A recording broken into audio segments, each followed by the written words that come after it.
High বন্ধুরা, কেমন আছো সবাই? আমি খুব ভালো আছি। এই ব্লগটা হচ্ছে আমার যেদিন অ্যানিভার্সারি ছিল 11ই ফেব্রুয়ারি। সেদিন আমি আমার হাজব্যান্ড যেহেতু দুজনেই কর্মরত, সকাল থেকে সেরকম টাইম পাইনি, কাজেই দুজনা ছিলাম।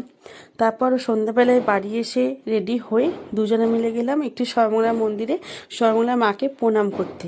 অনেক জীবনের ওঠা পড়ার মধ্যে দিয়ে জীবনটা 5 বছর কাটিয়ে ফেললাম। তার আগে অবশ্য 3.5 বছরের প্রেম ছিল আমাদের।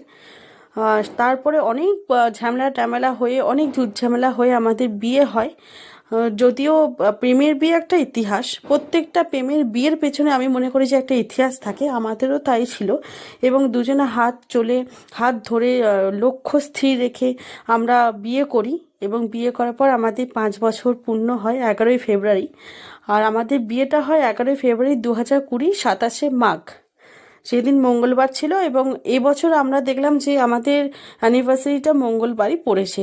সেহেতু একটু মঙ্গলা বাড়িতে প্রণাম করে এই চারিদিকটা একটু ঘুরে আমরা তারপর বেরিয়ে পড়লাম রেস্টুরেন্ট যাওয়ার উদ্দেশ্যে। যেহেতু বাবা মা ওই দুটো মানুষই তো আমাদের জীবনে সবসময় ভালো চেয়ে এসেছে, যে আমরা ভালো থাকি।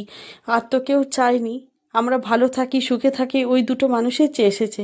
চাই আমার বাবা মাকে সঙ্গে নিয়ে আমরা গেলাম আমাদের বাড়ির একটু কাছে তন্দুর স্টাইলস বলে একটা থানার পাশে রেস্টুরেন্ট হয়েছে।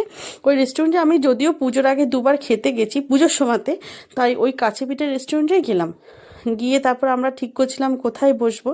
তারপর একটা জায়গায় বসা হলো। একটু সবাই মিলে কথাবার্তা বলছিলাম, বেশ ভালো লাগছিল দিনটা। তারপর তারা খাবারের টেবিল দিয়ে গেল, খাবার সার্ভ করলো। আমরা অর্ডার করেছিলাম বাটার নান, চিকেন মশলা, মাটন কষা আর ভেজ পোলাও। তারপর খাওয়া দাওয়া করে আমরা বাড়ি চলে এলাম। আর দেখো বাইরেটা তোমাদের দেখিয়ে দিলাম। এইটাকে একটা ডাক্তারবাবুর চেম্বার ছিল অনেক আগে, সেখানে আমি ডাক্তারও দেখাতে গেছি গাইনিকে। তো এটা পুরো অন্যরকম হয়ে গেছে।